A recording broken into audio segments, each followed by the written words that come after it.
ISF এর ছেলেদের জেলে তুলছে, কি বলবেন? দেখুন, আমাদের একের পর একটা ছেলেদের অ্যারেস্ট করছে, তুলে নিয়ে যাচ্ছে। অল ইন্ডিয়া মুসলিম পার্সোনাল ল বোর্ডকে আমরা এই বিষয়ে জানিয়েছিলাম।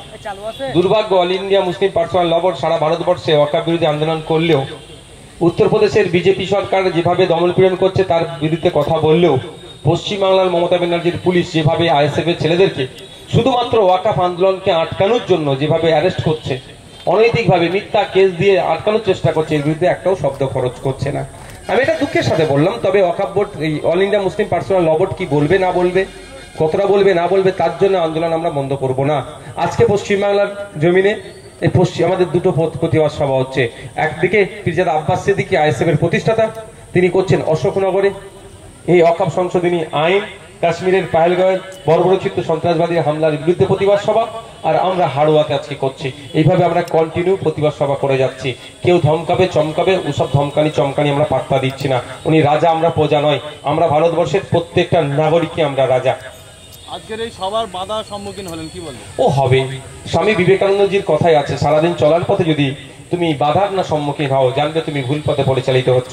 তো স্বামীজির কথাটাকে সামনে রেখে বলছি, যত বাধা বিপত্তির সম্মুখীন হবো তার মানে আমরা আমাদের কনফিডেন্স বিল্ড আপ হচ্ছে, তা আমরা সঠিক পথে আছি।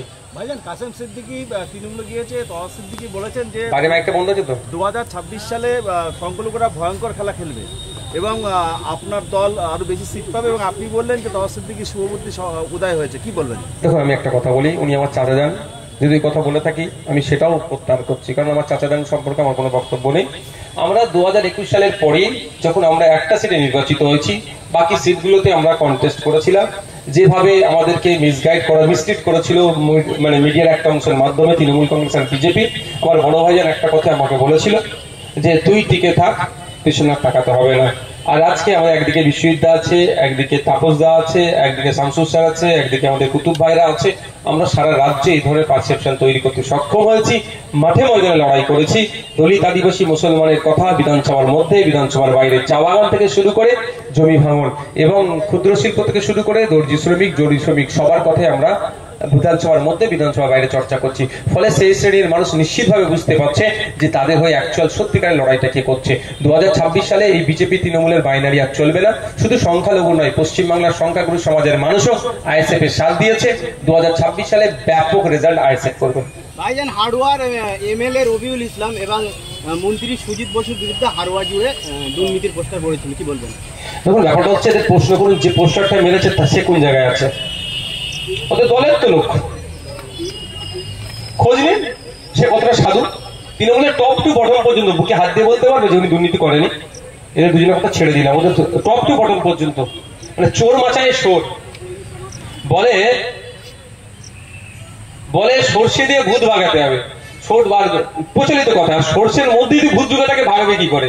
তো বলছে অমুক চোর, কিন্তু বলছে কেন চোর বলতে, বলছে আমি ওই সুযোগটা পাচ্ছি না, বলে এই হচ্ছে ব্যাপার। এদের সমূলে উচ্ছেদ করতে হবে গণতান্ত্রিক প্রক্রিয়ায়। না বিধায়ক, না মন্ত্রী, না যে পোস্টার লাগে, যে সব কটা কি আইন গণতান্ত্রিক প্রক্রিয়ায় ভোটের মাধ্যমে আমাদেরকে ব্যাটিং করে বাংলা থেকে বিতাড়িত করতে হবে।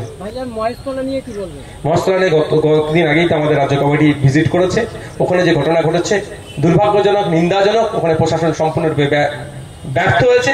মূল যে হোতা, যার জন্য এই ধরনের ঘটনা ঘটলো, সে তৃণমূলের ঘনিষ্ঠ লোক। আমরা দেখছিলাম জগন্নাথ ধাম উদ্বোধনের সময় সেখানে ছিল তৃণমূলের একাধিক নেতার সাথে যুক্ত, সেই এই ধরনের ঘটনা ঘটিয়েছে। আমরা বারবার বলছি, পশ্চিমবাংলায় যে সাম্প্রদায়িক উত্তেজনা হচ্ছে তার জন্য রাজ্য সরকার দায়ী, তৃণমূল কংগ্রেস দায়ী, তার প্রমাণ দিয়ে দিচ্ছে। আমি আশা করব মহেশতলার মানুষজনকে, মহেশতলা যথেষ্ট ঐতিহ্যশালী জায়গা, সম্প্রীতি ঐক্যতে তারা বিশ্বাসী।